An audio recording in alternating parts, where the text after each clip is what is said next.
Jika anda mendengarkan audio ini daripada Radio Public, Google Podcast, Breaker, Anchor ataupun Spotify, pastikan anda subscribe kepada channel ini.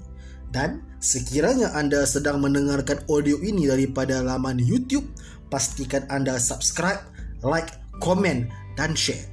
Assalamualaikum dan selamat sejahtera. Saya Syafirul Syafiq Saadin dan anda sedang mendengarkan audio daripada ruangan podcast Sidang Meja Makan.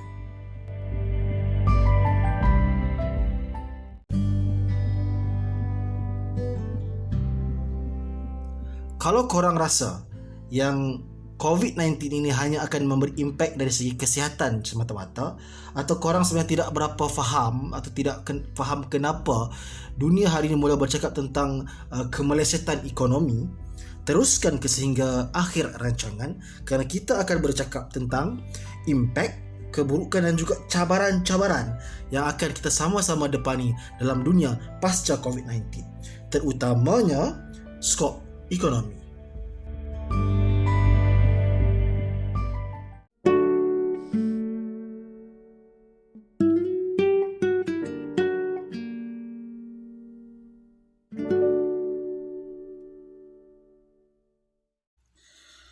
Alhamdulillah, ancaman wabak COVID-19 hari ini di Malaysia dilihat makin berkurang, makin terkawal, dan kita rakyat hari ini rata-rata boleh menarik nafas lega sebab kita sudah boleh mula bekerja, kita sudah boleh pulang ke kampung melawat sanak saudara, kita sudah boleh menyaksikan banyak sektor-sektor yang mula dibuka dan it feels like kehidupan akan kembali seperti normal.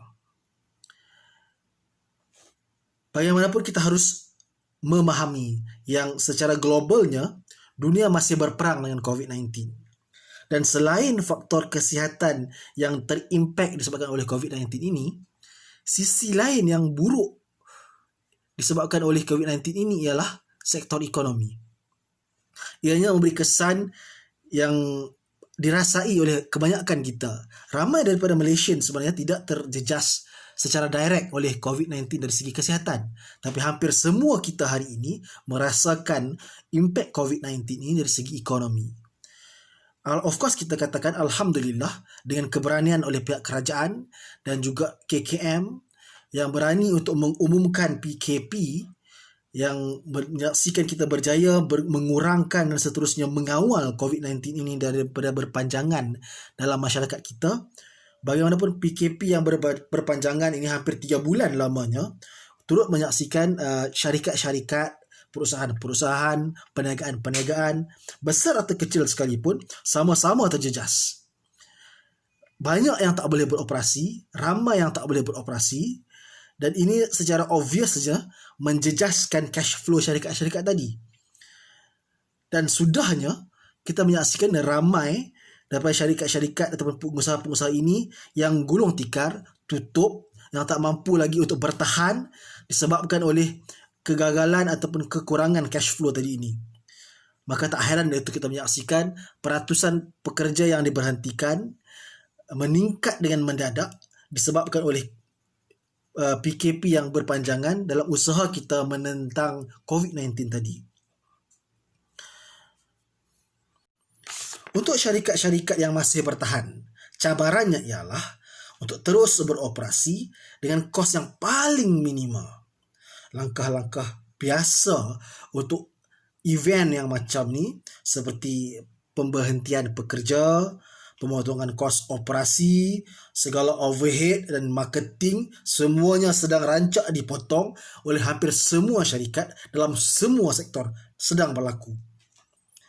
Walaupun ini secara personal kepada syarikat-syarikat ini tadi membantunya untuk terus bertahan dalam keadaan hari ini, tapi hakikatnya ia juga membantu kepada kelembapan ekonomi negara bila makin ramai yang terjejas teruk dan diberhentikan pekerjaannya.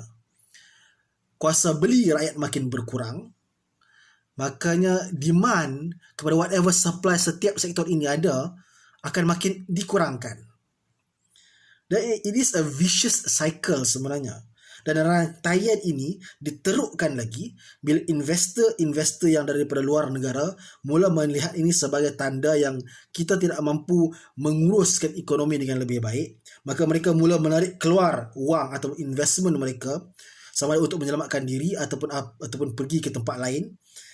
Tapi bila ini berlaku, makin banyak syarikat-syarikat besar, makin banyak kilang-kilang misalnya, yang terpaksa tutup disebabkan kekurangan dana. Dan impaknya pula ialah makin ramai daripada kita sebenarnya yang akan kehilangan pekerjaan. Dan makin ramai daripada kita akan menganggur. Perdagangan antarabangsa dilihat semakin terbantut. Kuasa atau keupayaan Malaysia di pentas antarabangsa untuk berdagang, untuk memasarkan diri kita juga akan semakin terbantut. Keseluruhan rantaian supply and demand itu dilihat terputus disebabkan oleh COVID-19 ini. Sebagai contoh, supply dihentikan bila COVID-19 melanda China.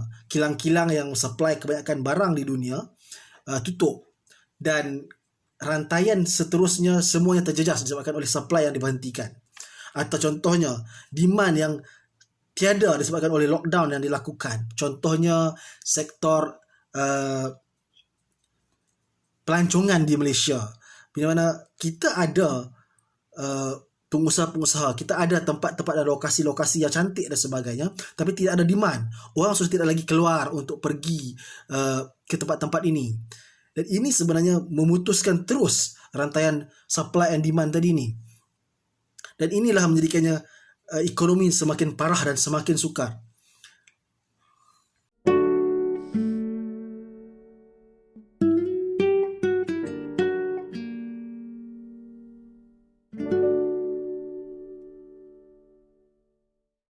Ada yang mengatakan, come on, it's nothing new.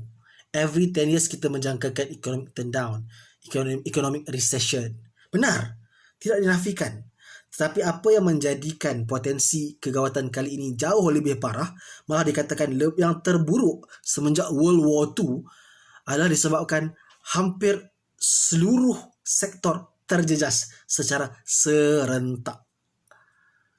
Dalam keadaan biasa, kerajaan boleh step in bila satu atau dua sektor ekonomi ini terjejas. Kerajaan boleh step in, bantu dari segi dana, bantu dari segi kemudahan dan pelbagai lagi untuk merancakkan semula ekonomi dalam sektor terbabit.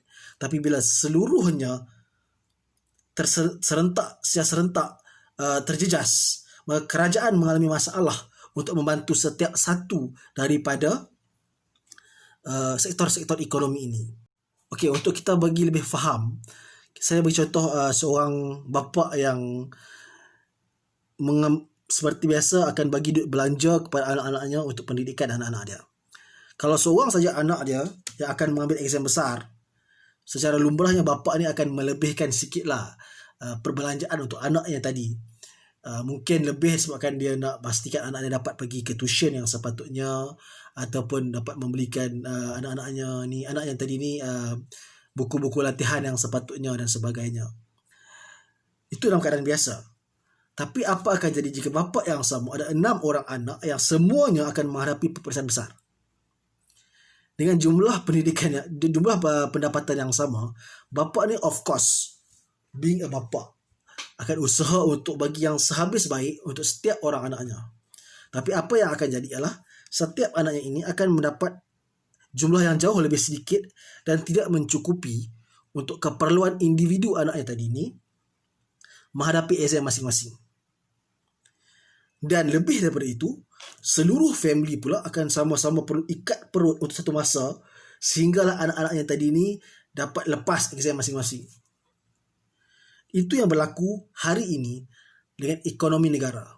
Kerajaan terpaksa untuk memberikan bantuan ataupun suntikan dana dan sebagainya kepada semua sektor-sektor yang terlibat. Bila sektor yang terlibat sangat banyak, kerajaan bantuan yang diberikan mungkin tidak banyak sangat atau tidak banyak sangat mampu impact setiap daripada sektor tadi ini untuk merancakkan sektor masing-masing.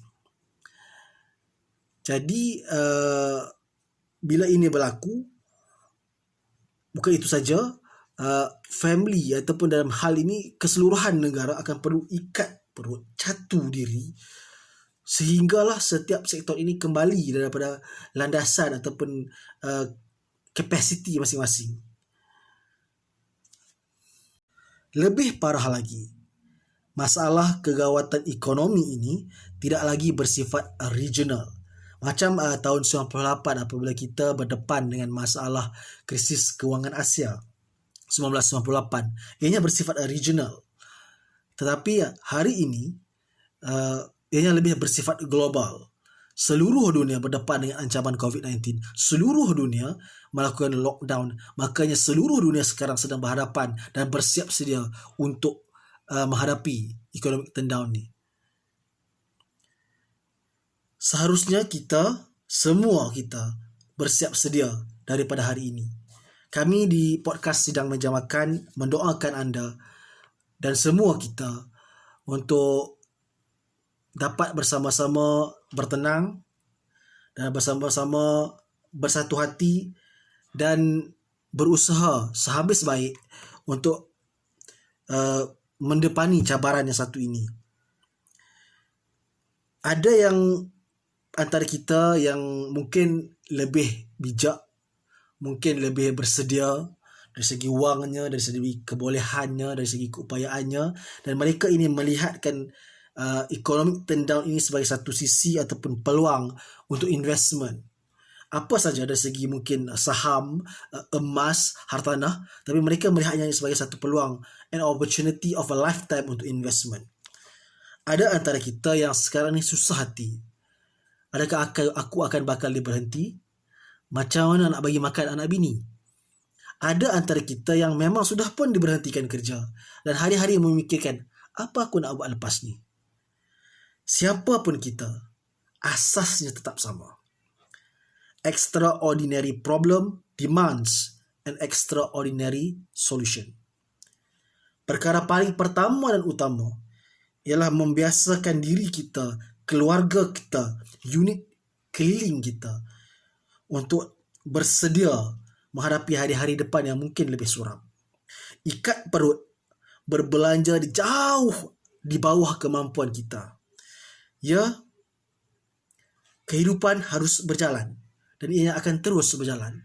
Tapi ianya tidak harus berjalan dalam keadaan ataupun kadar yang biasa. Kita harus bersedia dan tahap kebersediaan kita ini memungkinkan kita dan keluarga kecil kita dapat melalui jalan hari-hari yang mungkin lebih suram selepas ini. Saya percaya jika kita semua melakukan ini, at least kita akan lebih bersedia.